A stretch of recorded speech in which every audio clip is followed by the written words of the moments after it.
कह सकते हैं। I don't know whether you agree with this और नॉट, लेकिन इसके ऊपर भी बैरिस्टर गौर साहब का जो पार्टी के चेयरमैन है, ये कहना कि हमें एतमाद में लिए बगैर वो यहाँ पर आ गए, तो वो मैसेज ये दे रहे हैं कि चेयरमैन को नहीं मालूम कि सूबे का चीफ एग्जीक्यूटिव पंजाब का दौरा कर रहा है और पंजाब गवर्नमेंट को मालूम था, उनको नहीं मालूम था।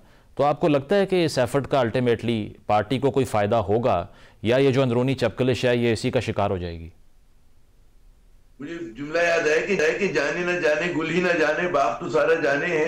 अगर पीटीआई के चेयरमैन को नहीं पता कि उनके पार्टी के वजीर आला जो हैं वो कहाँ जाएंगे कहाँ आएंगे, ये तो बहुत मतलब तनकीद की बात है। और ये तो बड़ा बुनियादी चीज होती है कि जब पार्टी मुश्किल में होती है, इख्तिलाफ में होती है, तो उसकी जो क़यादत होती है उसके अंदर बहुत ज्यादा आपस में राब्ते होते हैं। हर जो मूव होता है वो सोचा हुआ होता है, बल्कि अगले कई कदम सोच के आप उठा रहे होते हैं। विम्सिकल तो नहीं होते कि एकदम वज़ीर आला को ख्याल है वो चल पड़े और एकदम मतलब है किसी क़यादत को ख्याल है उन्होंने कोई और करतब दिखा दिया। जरूरत इस बात की होती है कि आप जो है हमआहंगी के साथ काम करते हैं। और ये चीजें जो है जब पार्टी बहालत जंग हो, दबाव का शिकार हो, उसके पीछे पूरा मतलब दमाव मका पड़े हो, तो सब जरूरत इस बात की होती है कि नंबर एक कि आपकी मनसूबाबंदी अच्छी, और दूसरी कि अगर फर्ज करें कि इख्तिलाफात भी हैं तो कम से कम मैच्योरिटी का तकाजा ये कि आप उसको इस तरह से जो है मीडिया में नहीं लेकर आते, अवाम में नहीं लेकर आते, उसको आप हल करने की कोशिश करते हैं। तो मुझे हैरत है कि अगर फर्ज करें उनको नहीं था तो अपना बेखबरी का को कहते हैं ना मुश्तहिर करने की क्या जरूरत थी। तो यकीनन ये चीज जो है जो इनके मुखालफीन है उनको मौका फराहम करती कि इनका फुल्का उड़ाए, और जाहिर है कि जो उनके पार्टी के अपने वफादार लोग हैं, उनके चाहने वाले हैं, उनके लिए तकलीफ का बायस होती है।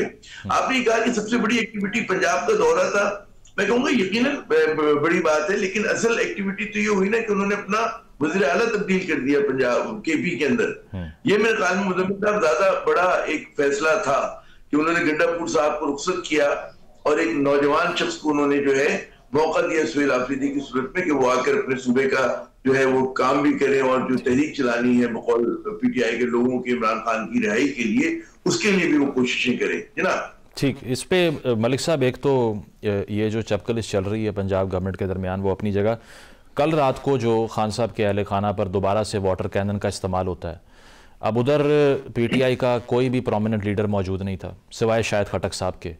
तो क्या वजह है कि खान साहब के अहल खाना जिसमें ख़वातीन हैं वो फेस कर लेती हैं ये सारा कुछ, लेकिन अगर सुहेल साहब के आने से बड़ा फ़र्क पड़ा है पंजाब में, तो रावलपिंडी में जेल के बाहर वो फ़र्क क्यों नहीं नज़र आता? शुक्रिया मुज़म्मिल साहब। पहली बात तो ये है कि पीटीआई एहतजाज के हवाले से नाकाम हो चुकी है।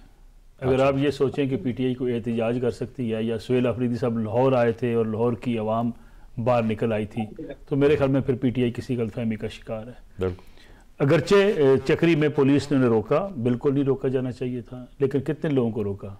50, 60, 100 लोगों को। यानी मेरे ख्याल में हुकूमत ने खुद ही उसको थोड़ा सा खबरों की जीनत बना दिया, वरना चक्री में भी कोई लोग इतने नहीं थे। और जो पंजाब असेंबली में हुआ उससे भी, और जो पंजाब असेंबली में हुआ, या फिर भेरा में आके लोगों का कहना ये पीटीआई के लोगों का कि वहाँ भी हमें कुछ देर रोका गया। अगरचे अगर वहाँ अच्छा कितने लोग थे भेरा के अंदर भी, इंटरचेंज भी आप देख लें 100-150 लोग थे, जिसको बड़ा कहा जा रहा है सरगोदा तेरा शुक्रिया। वो सरगोदा का क्या शुक्रिया? वहाँ 5 कौमी असम्बली की नशिस्तें हैं, 5 हल्कों में आपके उम्मीदवार थे, आप अपने आप को एक हल्के से आप एमएनए मोहसिन शाह नवाज रांझा को आप इलेक्शन हरा के वहाँ से जीते हुए हैं। आप 5000 बंदे भेरा इंटरचेंज पे नहीं ला सके, लेकिन उन्होंने कहा मीनार पाकिस्तान हमें दें, हम बंदे ले आते। गुजारिश है, देखिए जलसा करना हो, जलसा कोई भी, मौलाना फजल रहमान को मीनार पाकिस्तान दे वो भी भर देगा। जलसा करना इस मुल्क के अंदर बड़ी सियासी जमातों के लिए कोई मुश्किल काम नहीं है। किसी सियासी जमात को आप दे दें मीनार पाकिस्तान जैसी जगह को भरना, अभी चंद रोज पहले जमात इस्लामी ने भर दिया था, तो इसका मतलब यह जमात इस्लामी इस मुल्क की पॉपुलर तरीन पार्टी बन गई है। जलसों से मुल्क के अंदर ना कभी ये तजिया किया जा सकता है कि वो कितने ज़्यादा वोट ले सकती है, कितने वोट लेगी, ये तो बात एक अलग से है। पीटीआई पॉपुलर है, इसमें दूसरी राय ये भी कोई नहीं कि पीटीआई पॉपुलर जमात नहीं है। जो भी जिसके पार्टी के पास मजलूमियत का कार्ड हो, जिसका लीडर जेल में हो, जो एंटी इस्टेब्लिशमेंट हो, हमारा एक रवायत रही है, मियाँ नवाज शरीफ सब एंटी इस्टेब्लिशमेंट थे, बड़े जलसे करते थे, बड़े पॉपुलर थे, और ये वो चीज़ें हैं। लेकिन सवाल ये है कि जब आप टकरा रहे हैं इस्टेब्लिशमेंट के साथ, जब आप टकरा रहे हैं हुकूमत के साथ, जब आप कहते हैं जी कि हम तो न सबको खुशो ख्वाशाक की तरह हम भाग कर ले जाएंगे, तो फिर आप 150 बंदे 100 बंदे अडियाला जेल के बाहर इकट्ठे कर पाते हैं। ये अलमिया है पीटीआई का। और पीटीआई के अंदर लीडरशिप का, जैसे अभी बैरिस्टर गौर साहब की हमने बात की कि जी कोई पार्टी फैसला नहीं था, सुहेल आफरीदी साहब लाहौर चले गए। उससे पहले भी आप देखें ना क्या कहते हैं, अलीमा खान साहबा कहती हैं एहतजाज करने वाला जो है वो पार्टी के साथ है, जो नहीं करने वाले पार्टी के साथ नहीं है। तो इमरान खान साहब कहते हैं कि जनाब अजगजई साहब और वो राजा नासिर अब्बास साहब वो मुज़ाकरात करेंगे। गौहर साहब को कोई इशू है लीडरशिप से? क्योंकि कल अडियाला के बाहर नारे लगे हैं कि गौहर साहब आप भी कदम बढ़ाएं, हम यहाँ पर बैठे हुए हैं। फिर सोहेल साहब के अगेंस्ट भी उन्होंने अपोज कर दिया पब्लिकली। तो क्या देख रहे हैं कि अलीमा साहिबा फिर पार्टी को डोमिनेट कर रही हैं फ्यूचर में? गौहर साहब का कोई स्टेक नहीं है? मेरा ज़ाती ख्याल है कि इमरान खान साहब की सियासत जो है उन्होंने शुरू से, अगर आप उसका स्टडी करें, आप माशाल्लाह उस पर बात भी करते हैं सोशल मीडिया पे भी, इमोशंस की सियासत है। अच्छा, इमोशंस की जो सियासत होती है उसमें नारे दिल फरेब होते हैं और ललकारना दिल फरेब होता है। जो ललकारेगा वो पार्टी के अंदर पजीराई पाएगा। अलीमा खान साहब ललकार रही हैं, पार्टी समझती है वो बड़ी लीडर हैं।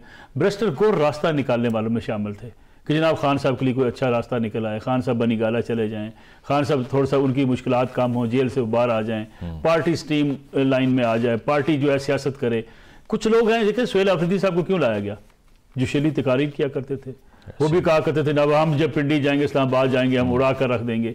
इस किस्म के स्लोगन जो हैं वो पार्टी के अंदर पॉपुलर हो चुके हैं। जो कोई बात करता है, मलिक साहब मैंने अपनी हद तक ना, मेरी जो मुलाकात का तज्जिया था, मैंने गंडापुर साहब और बुजदार साहब से उनको बहुत बेहतर पाया।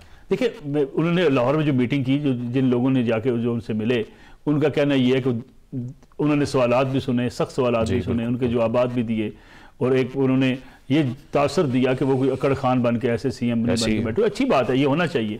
लेकिन मैं कहता हूँ सोहेल अफरीदी साहब हों, बैरिस्टर गौहर साहब हों, अलीमा खान साहब हों, आप टकराने की पॉलिसी पे क्यों अमल दरामद है?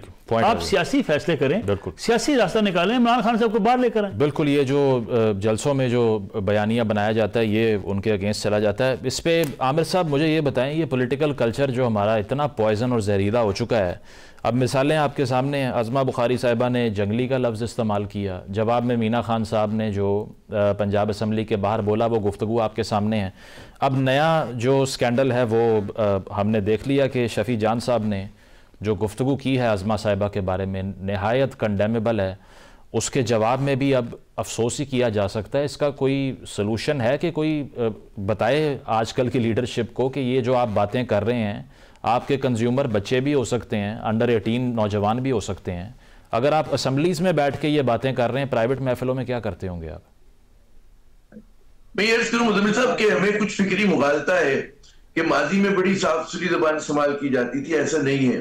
कम से कम 30-32 साल से तो मैंने भी बड़े जलसे जुलूस कवर किए, उससे पहले भी कुछ हमने तारीख का मुताला किया, तो उसमें जलसे जुलूस में इसी किस्म की, और मैं बात तो और ज्यादा रकीक किस्म के जुमले और गुफ्तगू हुआ करती थी। और ये जो बड़े बड़े सब लोग बने बैठे हैं कि जी हम बहुत बासूल हैं, वो उनके जलसों में मैंने खुद सुना है, गुनाहगार कानों से सुना है कि जो जबान इस्तेमाल होती थी, चाहे वो नून लीग का हो और मतलब एक किसी और का हो, तो वो हुआ करता था। अब सिर्फ हुआ ही क्योंकि मीडिया की इंक्रेज बहुत ज्यादा हो गई है, तो हमारे घरों में आ जाती है वो बात। पहले होता था कि जी सहाफी, अखबार का सहाफी उसको रिपोर्ट करता था और वो बहुत सारी चीजों को खुद जो है खत्म कर दिया, हदफ कर दिया करता था, वो उसको शामिल नहीं किया करता था, ठीक है ना। तो वो आपको एक साफ सुथरी 400-500 वर्ड की कॉपी मिला करती थी, जिसको लोग पढ़ा करते थे, लोग समझते थे कि जी बड़े हमारे सियासतदान मोतबर हैं, अच्छी बातें करते हैं। तो कोई नई बात नहीं हो रही है। मुझे याद है कि हैदराबाद का एक मैं जलसा सुन रहा था, नवाज शरीफ साहब का था, और उसमें शेख रशीद साहब सब जानसारों में से थे। नवाज शरीफ साहब की तो जो गुफ्तगू हुई थी, आपके कानों से धुआं निकल आए। मैं तो अल्फाज हम दोहराने की पोजीशन में नहीं है। तो ये चीजें मतलब मिनिस्टर पार्क के हमने कराची के जलसे देखे, हमारे नसरुल्लाह साहब भी गवाही देंगे। और एक बात मगर आप मुझे चाहते थे कहने की, बात हो रही थी पीटीआई के एहतजाज के ऊपर, एक बड़ा और एक गड़बड़ हुई है जो हालिया बरसों में हुई है। हमने समझ लिया कि एहतजाज जो है कोई वीआईपी या एलीट का वो होता है कि जब तक बड़े लोग नहीं होंगे, उसमें रहनुमा नहीं होंगे, तो एहतजाज नहीं हो सकता। हमेशा जो पाकिस्तान की तारीख रही है कि जो वो होते हैं, लीडरशिप होती है, तो पहले हल्ले में गिरफ्तार हो जाती है, ठीक, तो उनका होने ना होने से फर्क नहीं पड़ता।